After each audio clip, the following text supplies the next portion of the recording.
This video is sponsored by Full Moon Features. If you love horror collectibles, make sure to check out Full Moon's Tiny Terrors.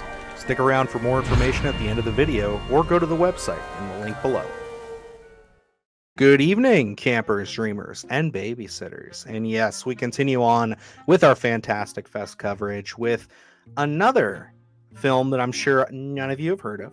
Another foreign option, I must say. This was definitely one that when we were looking through the list, we had our wants. We want to see suitable flesh. We want to see all the heavy hitters, all the big boys. Whether we get to see those or not, some of that's still up in the air. Some of that may be coming down the pipeline. But these ones, this is where you get like your grab bag, where you're just like, okay, I'm going to read the synopsis. I'm going to see how you feel. And this one, I remember going down the list like just a day or two before we got access to the screening room, Luke, and we were going through. And I think it was, I just said like this and like 3 other films, all are set on Christmas. And, you love your Christmas horror films. That's like your bag. I like them too, but you are definitely the Christmas horror lover. So it's been a smorgasbord for you. And this, I think, was this the first one that you watched too that was Christmas horror? Yes, this was the very first one out of the whole screening room that we watched. Yes, and this one comes out of Spain. And it's got 2 directors here. It seems like there's a lot of duo directors coming out of this. We didn't mention in our review for The Uncle, but if you watch that review, that was also 2 German directors. But this one, is a very interesting setup. I mean, I think from the start of this film, it was one that, you read the synopsis and it doesn't give you a lot. It doesn't tell you, obviously, what you're in for. So this is, again, one that just like unfolds and you kind of have to be taken on this journey. And I think that for the most part, You Are Not Me works pretty well. I think that it uses its setting very well. I think that the acting is probably the highlight for me, because you have a lot, again, like The Uncle, you have a lot of awkward situations in this. You have a lot of family dynamics in this that are very almost not less awkward than The Uncle, but very mean-spirited in a lot of senses. Like there's a lot of beef, there's a lot of guff, and there are people making decisions that you just don't fully understand why. But I gotta say, as the film started to unwind and by the conclusion, I enjoyed this. I thought that this was a really well done film. Do I think that it is something that you need to rush out to see or really make an effort to see? I don't know if it's that good. Yeah, and for me, I'm with you on pretty much all accounts there. I think going in not really knowing what to expect, because I only glanced at, the synopses before we hopped into these. I just went into the viewing room, knew this was a holiday horror in a sense, and decided to turn this one on, not knowing really what to expect. And one of the big dynamics for me is that family dynamic. I think there's a lot of, things that are becoming the norm, but we don't see as often yet. And, they didn't shy away from any of that, and kind of seeing how those dynamics work with, your family that you grew up with, and maybe they're a little more reserved in a sense. And, this one is another film that only breadcrumbs you. You're only getting a certain amount of the situation. You're wanting to know more and more and more, and I think it does a great job of that. It makes you want to lean in and listen for what exactly is going on, and trying to understand a lot of dynamics there. And I think that's the part for me when you're watching this and kind of trying to understand how the horror element is really going to start intertwining here, and your brain starts moving, and you're hoping you're going to get something that maybe they're hinting toward at the start of the film. And then I think for me, that's really what caught my attention for this, because I think this was an hour 30 or something like that. It was like an hour and 38 minutes. Yeah.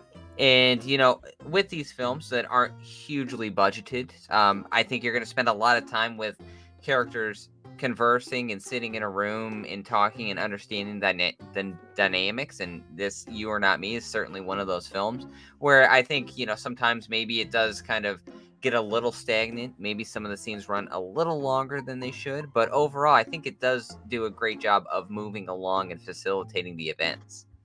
Yeah, and I gotta say, like, I think that on reflection, there was a lot of stuff in here that you know was definitely being drip fed to you.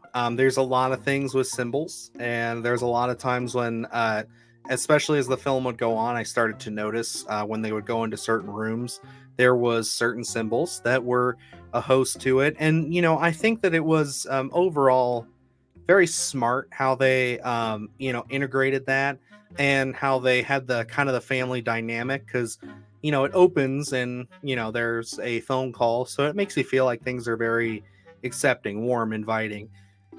And then it quickly turns as soon as people actually start getting into the picture, and you start seeing kind of what's going on here. And then once it all comes to the climax, it is very much one of those, okay, I know what kind of horror film we're in for here. How is this going to pay off? How are they going to accomplish this? And I got to say, for a movie that you would normally kind of expect, at least in my eyes, for there to be some kind of a triumph over evil, it was very refreshing to see how this was wrapped up. I thought that, it's kind of like they get their just desserts, and they get what's coming to them, but in almost the most positive outcome that you could have, being in that situation. And it's like I'm dancing around things, of course, but it is a very unique film, I think, in the sense of how they do that. They do play a lot more into, is this a jealousy issue from our main character? Is our main character kind of influencing not only her own perspective with just what she thinks is going on, but ours? And it does make it very tough. And they do a lot of subversion. There's a lot of points where you think you know what's going on, you think you know what's going to happen. There is a baby in this film, and at one point, there is a sequence where all these people start talking about the baby, and then you're just thinking, oh God, are they going to, do something with this baby? Are they going to go full mother on us? If you've seen that movie, you know what I'm talking about it. And yeah, no, it was very well crafted there. I think overall it's something that is cool and very much worth my time of seeing. But again, I don't know if this is something that, in the grand scheme of things, where we're sitting at with all these other properties of horror in this style of film, if this is really going to be able to find its own niche or stick out in any real um, significant way, I guess I should say. I think that they just play a few things too safely, but at the same time, it is still, I want to give it credit because it did have me engaged. I was definitely along for the ride.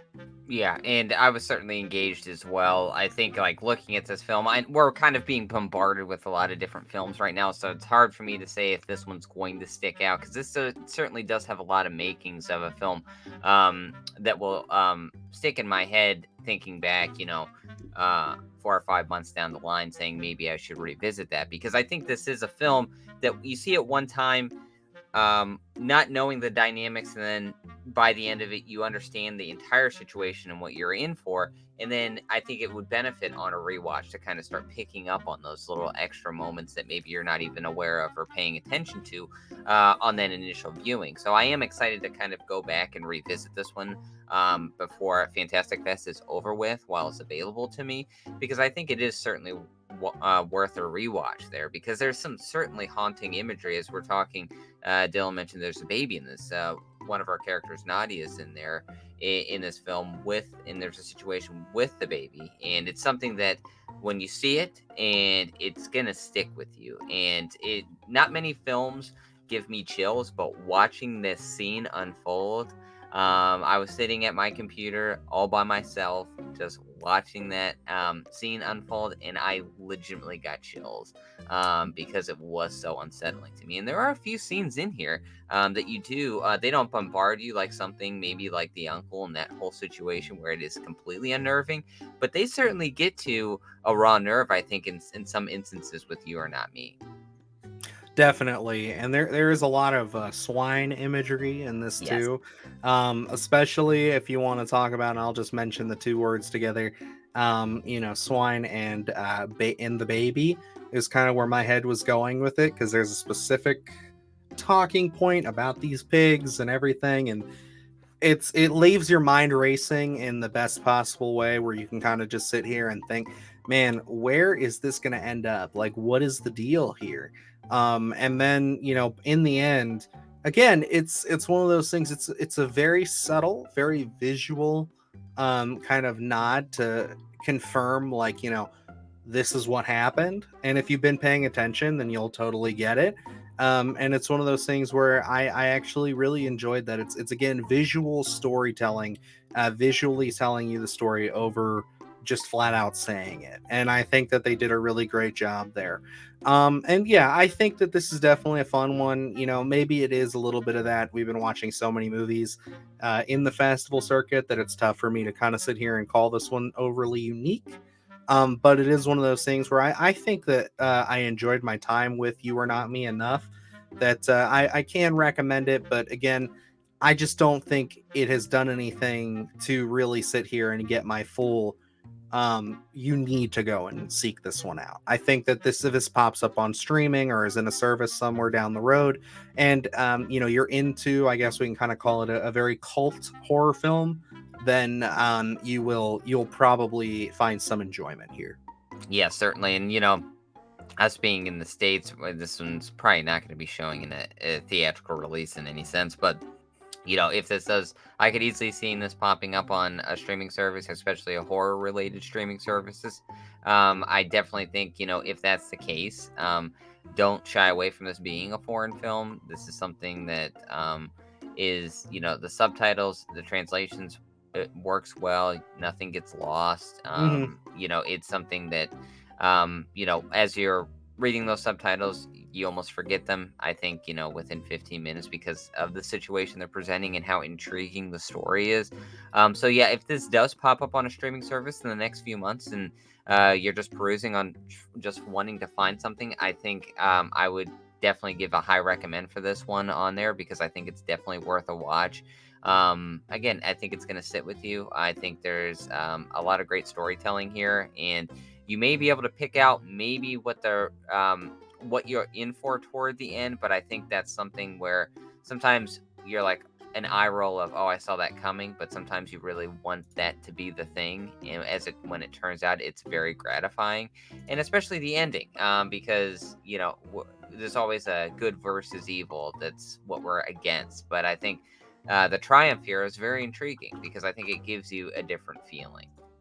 Absolutely. And, I think overall, this was another interesting, another good watch. Something I'm glad that I got to see here at the festival, because Luke's right. With us being in the States, we never really know where a film like this is going to pop up for us, where this is going to be shown, if this is something that's going to be on a streaming service. So, I'm happy that we got the opportunity to see it. And I definitely think that, again, if you're into these kind of cult horror films, if you want to see kind of something that is going to, again, drip feed you, but unlike The Uncle, isn't necessarily a, oh my god, like that was excruciating in the sense of just the content and the subject matter and how they do it. This one I think is a little bit more palatable to a general audience, but there are definitely going to be some moments that will shock you and stun you, and like Luke said, leave you with a little bit of a chill crawling up your spine. So I definitely enjoyed this one. I'm going to give this a tentative stream it if you need to. This is something that I think that if you're interested in, you'll seek it out. But it's really going to be up to you. And yeah, I think that's about everything I got to say on You Are Not Me. Luke, any other final thoughts? No, I think this is some great storytelling. It's nothing that's going to be absolutely mind blowing. I think, once you get that resolution, I think you'll be wholly satisfied with it, especially when you're understanding the complete circumstance. I think, this is a film, as Dylan mentioned, when you think it's going to zig, it zags and keeps you guessing from 1 minute to the next. And, when you're sitting there in the theater and seeing some of these 2 hour plus films or that are dragging along and wishing they had done something a little more different. I think You Are Not Me kind of meets those requirements. So, Yeah, I'm with Dylan. I don't, this is probably not going to get a theatrical release. I don't know necessarily if it would be a run out to the theater and check it out, but definitely if this pops up on streaming, definitely check it out. 100%. But alrighty, guys, it's going to wrap us up here for our review of You Are Not Me. And yes, keep it right here. We are going to keep running and gunning with these Fantastic Fest films. We got a lot more coming up in the tank, some more fun stuff. We kind of went into the realm of foreign films here after Pet Cemetery Bloodlines. But yeah, we're going to be coming out on the other side with a couple of real entertaining watches. And, we're still crossing our fingers, still putting the leads out. Hopefully, we'll get a couple of these other big ones that we really want to cover. But if not, we'll get to them at some point. But other than that, we do have a great sponsorship going now with Full Moon Features, where you can check them out for their new Tiny Terrors line. Yes, these little figurines based off of all their classic films. They will be coming to us in October. So if you're looking for some updates on that, follow that link in the description. You can put your email in there and you will get all the updates when they are available on when to pick these bad boys up. So till next time, I guess that about wraps us up. So I am Dylan Newell. And I'm Luke Janesco. And remember, stay scared.